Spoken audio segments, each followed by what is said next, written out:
বেশ কয়েকদিন ধরে খুব ভালো মতো শীত পড়ে যাওয়ায় কালকেই বানিয়ে নিয়েছিলাম গাজরের হালুয়া। আর এই হালুয়া বানালে খেতে যতটা না ভালো লাগে তার থেকেও বেশি যখন বানানো হয় এর যে সুগন্ধটা বের হয় সেটা যেন আরও বেশি ভালো লাগে। তো আজকে আমি বানিয়ে নেব গাজরের হালুয়া। এই গাজরের হালুয়া বানানোর জন্য আমি এখানে নিয়ে নিয়েছি 1.5 কেজি গাজর। আর এই হালুয়া বানানোর জন্য যে গাজরগুলো নিতে হবে সেগুলো অবশ্যই যেন এরকম লাল রঙের গাজর হয়, কারণ এই গাজরগুলো না খেতে খুবই মানে মিষ্টি হয়। আর কালারটাও যেহেতু লাল রঙের তাই জন্য হালুয়া বানানোর পর এর কালারটাও খুব সুন্দর আসে। অরেঞ্জ গাজরগুলো দিয়ে করলে অতটাও ভালো হয় না। তো প্রথমেই আমি গাজরগুলোর ভালোভাবে খোসা ছাড়িয়ে নেব। এখানে আমি সবগুলো গাজরের ভালো করে খোসা ছাড়িয়ে নিয়েছি। তারপর খোসা ছাড়ানোর পর আমি ওগুলোকে ভালোভাবে ধুয়ে নিয়েছি জল দিয়ে, যাতে কোনো রকম ময়লা বা মাটি না থেকে থাকে। এবার ভালোভাবে ধোয়ার পর আমি গাজরের যে সরু দিকটা থাকে সেটার অল্প একটু ছুরি দিয়ে কেটে দিয়েছি, আর মোটা দিকটা থেকে কাটতে লাগবে না, ওটা ঘষতে ঘষতেই যখন শেষের দিকে চলে আসবে তখন ফেলে দেবো।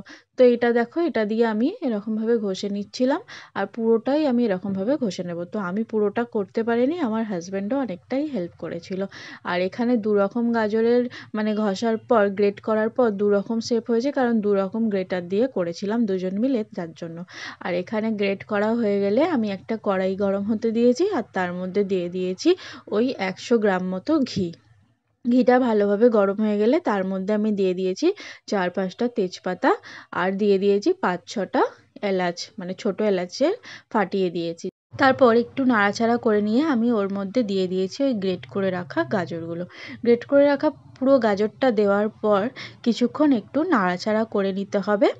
আর এই সময় আমি কিছুক্ষণ নাড়াচাড়া করে নেওয়ার পর আমি ঢাকা চাপা দিয়ে দেবো, কারণ এই গ্রেট করা গাজর থেকে না অনেকটাই জল বেরোয়, আর এরকম খুলে রাখলে জলটা ঠিকভাবে বেরোতে পারবে না, সিদ্ধ হতেও অনেকটা টাইম লাগবে।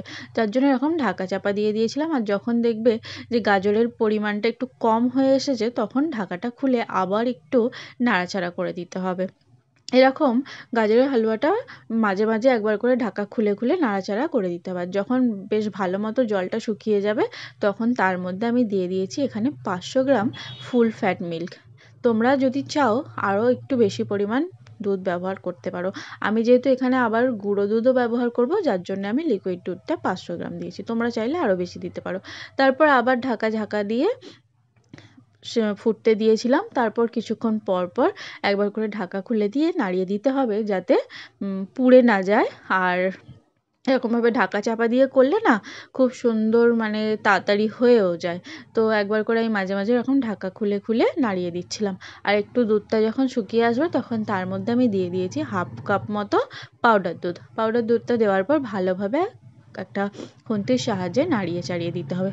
তারপর দিয়ে দিয়েছি চিনি। আমি এখানে প্রথমে অল্প পরিমাণ চিনি দিয়েছিলাম, কারণ প্রথমে যেহেতু চিনিটা দিচ্ছি তো বোঝা যাবে না যে কতটা মিষ্টি বেশি হতে পারে কম হতে পারে। যদি পরে যখন মনে হবে যে যদি মিষ্টির পরিমাণ কম হয়েছে পরে আবারও চিনি অ্যাড করে দেওয়া যাবে। আর এরকমভাবে যখন অনেকটা পরিমাণ জলটা শুকিয়ে আসবে তখন আবারও নাড়াচাড়া দিতে থাকতে হবে। আর এই সময় নাড়াচাড়া দিতে মানে বেশি পরিমাণে নাড়া দিতে হবে, যত এই হালুয়াতে যত বেশি নাড়া দেওয়া যাবে ততই বেশি যেন ভালো হয়। আর এখানে আমি দিয়ে দিয়েছি ভিজিয়ে রাখা কাজু আর কিশমিশ। দেওয়ার পর আবারও কিছুক্ষণ নাড়াচাড়া করে নিতে হবে। তারপর না আমি এখানে দিয়ে দিয়েছি মাখা সন্দেশ। এখানে আমি 100 গ্রাম মাখা সন্দেশ নিয়েছিলাম। তো আমি না যখনই গাজরের হালুয়া বানাই আমি এই মাখা সন্দেশ দিই না, আমি মিল্ক কেক দিই, যেটা মিষ্টির দোকানে নর্মালি পাওয়া যায়। কিন্তু আমি আজকে যে দোকান থেকে মিল্ক কেক কিনতে গেছিলাম সেখানে মিল্ক কেক ছিল না, যার জন্যই মাখা সন্দেশটা দিয়েছি। এবার মাখা সন্দেশটা দেওয়ার পরও এরকমভাবেই কনস্ট্যান্ট নাড়িয়ে যেতে হবে। আর তারপর আমি মিষ্টি চেক করে দেখেছিলাম যে একটু চিনি দিতে হবে, তার জন্যে আমি আবারও একটু চিনি দিয়ে দিয়েছিলাম। তারপর আরও কিছুক্ষণ নাড়াচাড়া করে নিলে যখন একদম রস শুকিয়ে যাবে তখনই তৈরি হয়ে যাবে গাজরের হালুয়া। আর ওপর দিয়ে আমি আবারও একটু কাজু আর কিশমিশ দিয়ে দিয়েছি, আর ওই যে মাখা সন্দেশটা কিনেছিলাম সেটাও একটু ছড়িয়ে দিয়েছি। আমি এখানে 100 গ্রাম মাখা সন্দেশ ব্যবহার করেছি। তাহলে বলো গাজরের হালুয়াটা কেমন হলো? এরকমভাবে বানালে কিন্তু সত্যিই খুবই দারুণ হয়। ভিডিওটা ভালো লাগলে ফলো আর সাবস্ক্রাইব করে দিও। Thank you.